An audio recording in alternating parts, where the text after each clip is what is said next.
let's move on over to the Arizona Cardinals, because there was a report by two of my guys, Johnny Venerable, Bo Brock, friends of the show. Recently got them on the show.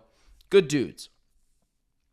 Daniel Jones was reportedly a person of interest for the Arizona Cardinals. And immediately Cardinals fans were, this is nonsense. How could the Cardinals want to do this?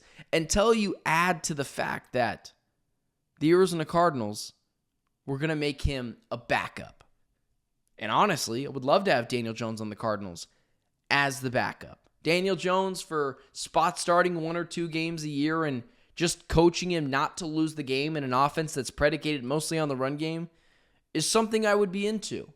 And the abilities to replicate what Kyler Murray does in the pocket, mobility-wise, would be fun to have him here for 1, maybe 2 games a year. A 17-game sample size, and I might want to blow my brains out watching Daniel Jones. But spot starting, I think it'd be fun.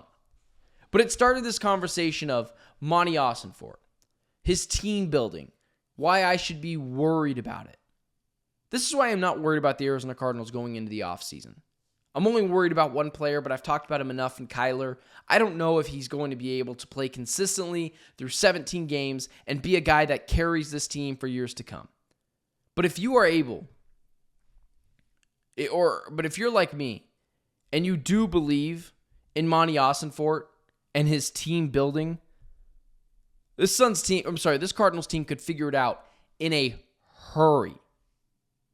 And I'm not this guy that is of the belief that Monti Ossenfort can't team build. Last year, the Arizona Cardinals were not ready to win. So why spend all my money on Christian Wilkins, who barely played last year, and on a bunch of players who can't fix this team right now? The offseason is coming. Micah Parsons, Myles Garrett, Max Crosby could all be available. You have the assets to go get one of those guys. And in a weak draft, it makes sense that you could do that.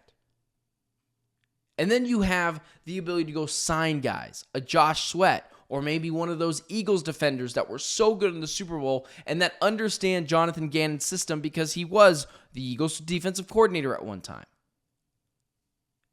It is a really good opportunity this offseason, and it should be met with excitement from Cardinals fans.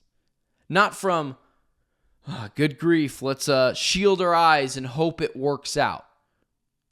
This is a good free agency class. This is a good trade class. You go land a guy like a Myles Garrett or Max Crosby or Micah Parsons for a pick this year, obviously a couple of high picks in a draft that's not great. That right there boosts your defense to a whole different world.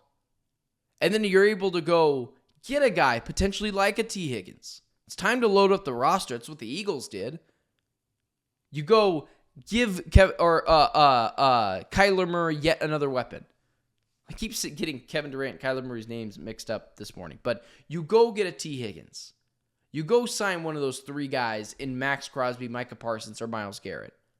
This offseason should be met with excitement if you're an Arizona Cardinal fan. Not doom and gloom. They're closer to success than you think, very similar to what we just got talking about with the Suns. And I'm not going to hold it over Monti Ossenfort's head because he sat out a free agency last year that was largely fool's gold once again.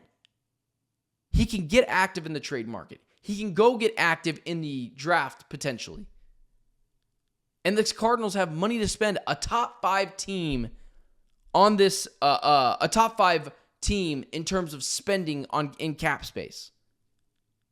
This team can get it figured out in a hurry.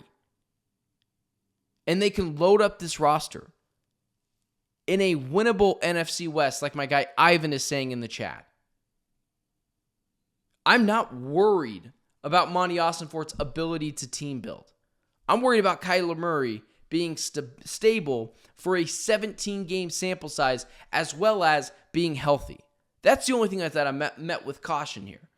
But I have this new sense of jubilation for this Cardinals team after coming back from New Orleans and talking to Dan Orlovsky and talking to Chris Sims, Nick Wright.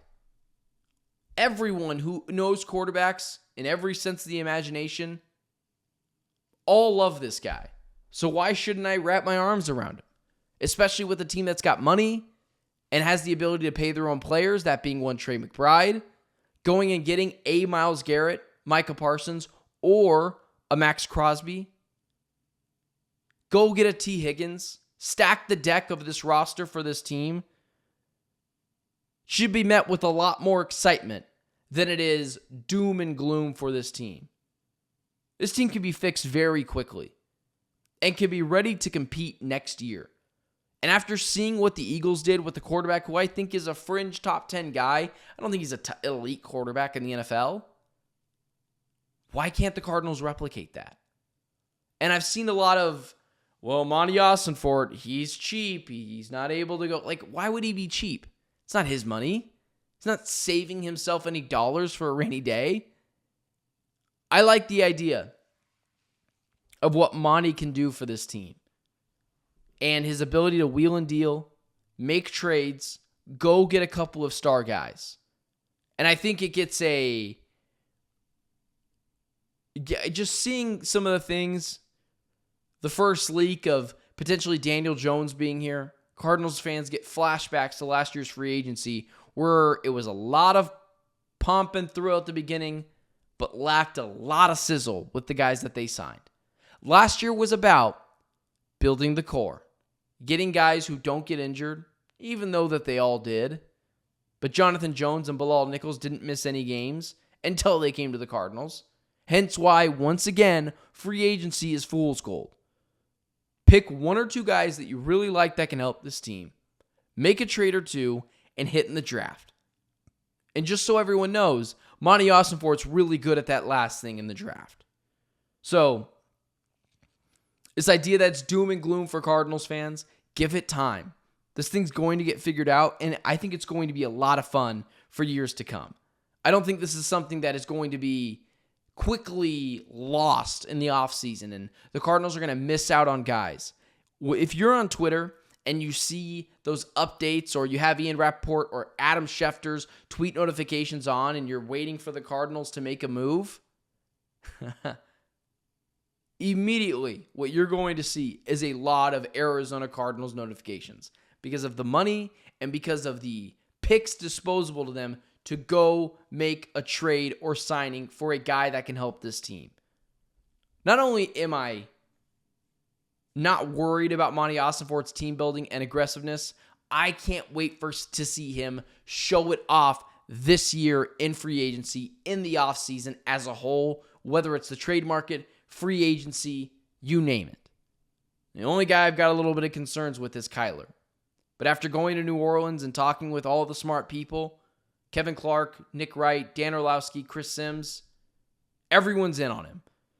So why shouldn't I give the guy another chance? Even if it's a real make or break once again in 2025.